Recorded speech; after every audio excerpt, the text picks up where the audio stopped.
We are living in a very difficult time with this coronavirus and all that it entails. And in difficult times, sometimes difficult decisions need to be made.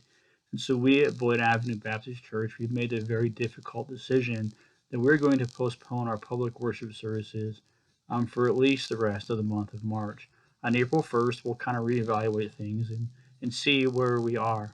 And I realize that as I make this decision, there are some of you who maybe this brings some relief and you're really thankful that we've come to this conclusion. And I also realize for some of you that maybe you think we are making the wrong decision.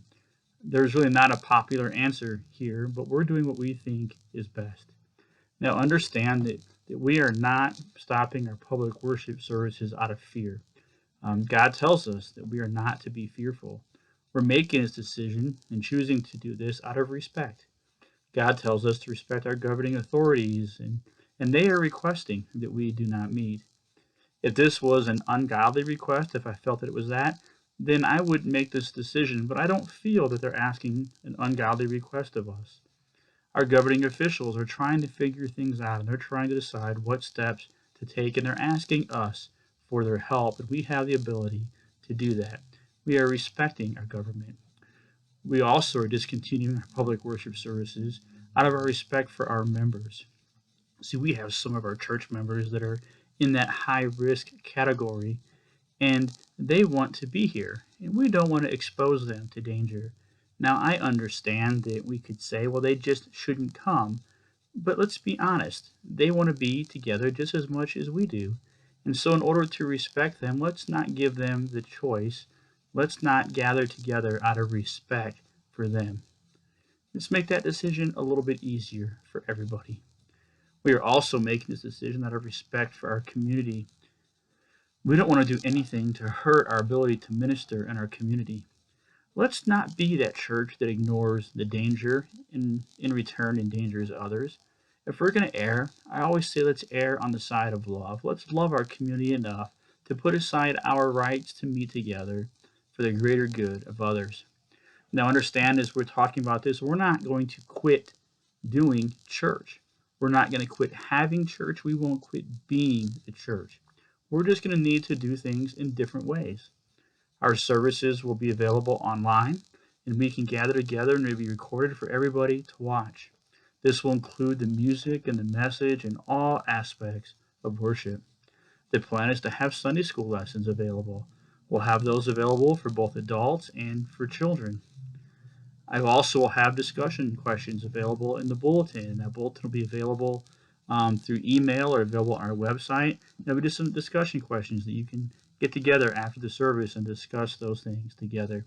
We're also looking at the possibility of adjusting some things in our Wednesday night program so that we can have our SWAT program, our children's program, available online and as well. And our prayer time, we'll make sure that we'll have that available. So as we do this, take time to meet in small groups. Take time to meet. That small group may just be your family. That small group may be a couple families that you're comfortable being with. Maybe these families will get together and watch the worship service together and worship together in that way. Maybe they can join together in Sunday school or different times of the week. Maybe these families and these small groups can get together and pray together. But I'm encouraging us to still do things that we can to be together and just do that in a little bit of different way. Let's have church. Let's have Bible study. Let's have prayer. Let's just do it a little bit differently. Also, we need to understand, and I hate to bring this up, but we do still have the financial needs of the church. We still have to have the ability to do ministry. And so during this time, we have the online giving option. You still have the opportunity to mail your tithes in or bring things by the church. But let's worship in that way as well. As we go through this very difficult time, let me challenge each of us to look for ways to minister to those around us.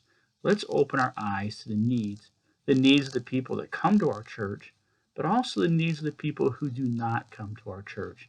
Let's ask God to give us His vision, give us His heart, and find ways that we can best meet. During these few weeks, as we're not having our public services together, I'm always available. Message me, call me, communicate with me in any way that you need to. I'm always going to be there. I'll find ways to continue to stay in touch during this time. The leadership of our church, our staff, and our deacons, they are available during this time. Reach out to them. Let's minister and help each other. Now, our website and our Facebook page will be the best ways to find information over the next few weeks. Our Sunday bulletins will be posted there. We'll send those out, also in some of our email chains.